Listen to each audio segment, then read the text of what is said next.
बौद्ध धर्म आत्मनिरीक्षण और मुक्ति की खोज से जन्मा एक विश्वास 6ठी शताब्दी बीसी में भारतीय उपमहाद्वीप में उभरा। इसके संस्थापक सिद्धार्थ गौतम बुद्ध ने नैतिक आचरण, ध्यान और ज्ञान के माध्यम से दुखों के चक्र से बचने का मार्ग प्रदान किया। बुद्ध की शिक्षाओं और ज्ञान के वादे से आकर्षित होकर शुरुआती अनुयायियों ने संघ के रूप में जाना जाने वाला एक मठवासी आदेश बनाया। तपस्या का जीवन जीने वाले और बुद्ध के संदेश के प्रति समर्पित ये भिक्षु और भिक्षुणियां बौद्ध धर्म के प्रसार के प्राथमिक वाहन बन गए। अपनी यात्रा और शिक्षाओं के माध्यम से उन्होंने धर्म बुद्ध की शिक्षाओं को पूरे भारतीय उपमहाद्वीप में दूर दूर तक फैलाया। प्रचलित ब्राह्मणवादी परंपरा के विपरीत बौद्ध धर्म ने जाति व्यवस्था की कठोरता और संस्कृत ग्रंथों के अनन्य स्वरूप को अस्वीकार कर दिया। 3री शताब्दी बीसी तक यह एक स्थानीय धार्मिक आंदोलन से भारतीय समाज के भीतर एक प्रमुख शक्ति के रूप में विकसित हो गया था, जिसने शाही संरक्षण और एक विविध आबादी का समर्थन प्राप्त किया। 3री शताब्दी बीसी में सम्राट अशोक के शासनकाल ने भारत में बौद्ध धर्म के इतिहास में एक महत्वपूर्ण मोड़ ला दिया। विशाल मौर्य साम्राज्य के शासक अशोक ने बौद्ध धर्म को न केवल अपने व्यक्तिगत विश्वास के रूप में बल्कि अपने शासन के मार्गदर्शक सिद्धांत के रूप में भी अपनाया। एक क्रूर विजेता से बुद्ध की शिक्षाओं के एक भक्त अनुयायी में बदलते हुए अशोक ने अपने राज्य और उसके बाहर धर्म का प्रचार करने के लिए एक महत्वाकांक्षी अभियान शुरू किया। उन्होंने बौद्ध शिलालेखों के साथ कई स्तंभ बनवाए, अहिंसा, नैतिकता और सामाजिक कल्याण को बढ़ावा दिया।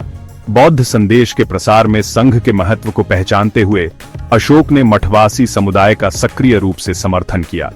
इस काल में बौद्ध विद्वता, कला और वास्तुकला का उत्कर्ष देखा गया, जिसमें भव्य स्तूपास और विहार या मठ भारतीय परिदृश्य की परिभाषित विशेषताएं बन गए। उन्होंने दूर दराज के देशों में दूत भेजे जो बुद्ध के संदेश को श्रीलंका, मध्य एशिया और भूमध्य सागर तक के क्षेत्रों में ले गए। 4ठी से 6ठी शताब्दी ईस्वी तक का गुप्त काल, जिसे अक्सर भारतीय इतिहास में स्वर्ण युग कहा जाता है, कला, साहित्य और वैज्ञानिक प्रगति के उत्कर्ष द्वारा चिह्नित किया गया था। जबकि गुप्त मुख्य रूप से हिंदू शासक थे, उन्होंने अन्य धर्मों के साथ साथ बौद्ध धर्म को अपना संरक्षण प्रदान करते हुए धार्मिक सहिष्णुता की परंपरा को जारी रखा। इस युग में शानदार बौद्ध गुफा मंदिरों का निर्माण देखा गया, जैसे कि अजंता और एलोरा में उत्कृष्ट भित्ति चित्र और मूर्तियां प्रदर्शित की गईं, जो उस युग की कलात्मक प्रतिभा के प्रमाण के रूप में हैं।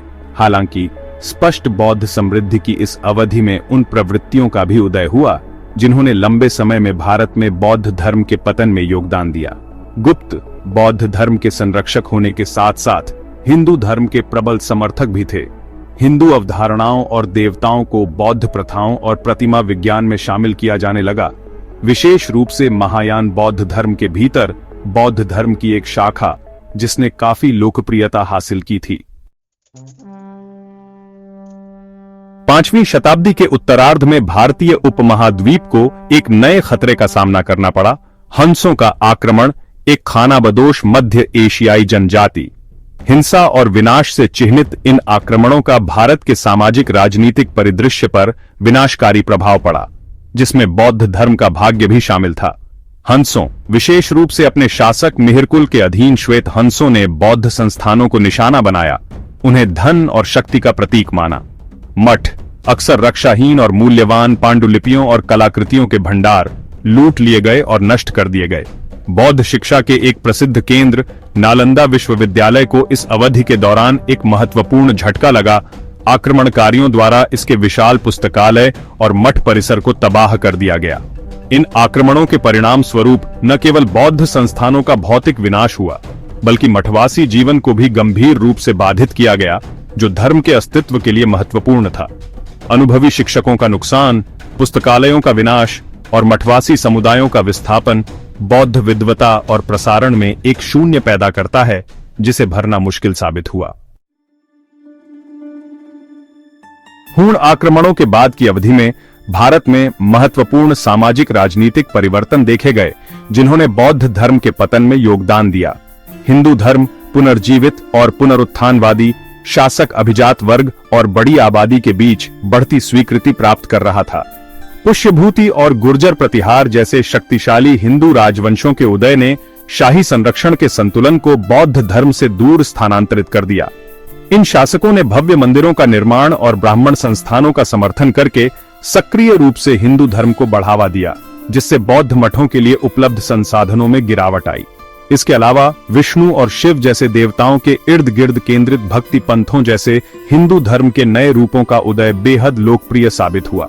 जैन धर्म, एक और प्राचीन भारतीय धर्म जो बौद्ध धर्म के साथ साथ अस्तित्व में था, ने भी इस अवधि के दौरान पुनरुत्थान का अनुभव किया। भारत में बौद्ध धर्म का पतन पूरी तरह से धार्मिक या राजनीतिक कारकों के लिए जिम्मेदार नहीं ठहराया जा सकता है। आर्थिक ताकतों ने कभी फलते फूलते विश्वास की नींव को कमजोर करने में भी महत्वपूर्ण भूमिका निभाई।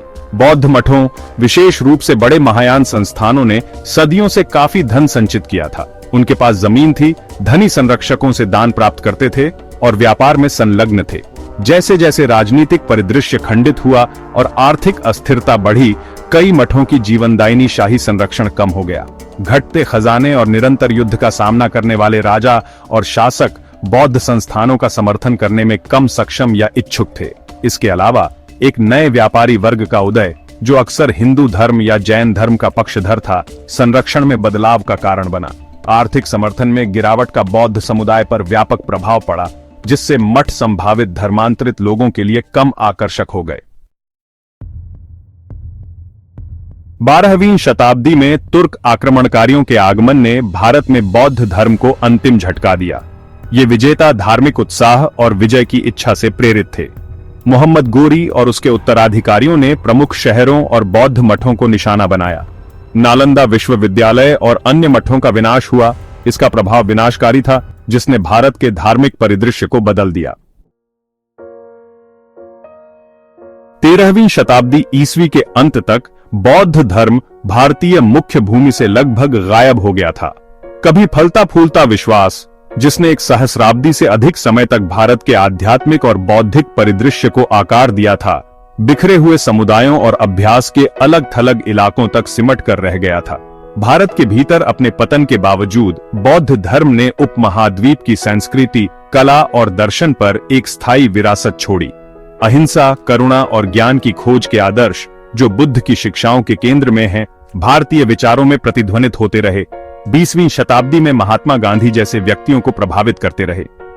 आज जबकि बौद्ध धर्म भारत में एक अल्पसंख्यक धर्म के रूप में मौजूद है, इसकी आध्यात्मिक विरासत को कई प्राचीन स्थलों, शानदार स्तूपों और गुफा मंदिरों में देखा जा सकता है, जो भारतीय परिदृश्य को दर्शाते हैं। उस धर्म के मूक लेकिन शक्तिशाली अनुस्मारक के रूप में कार्य करते हैं, जो कभी अपनी जन्मभूमि में फला फूला।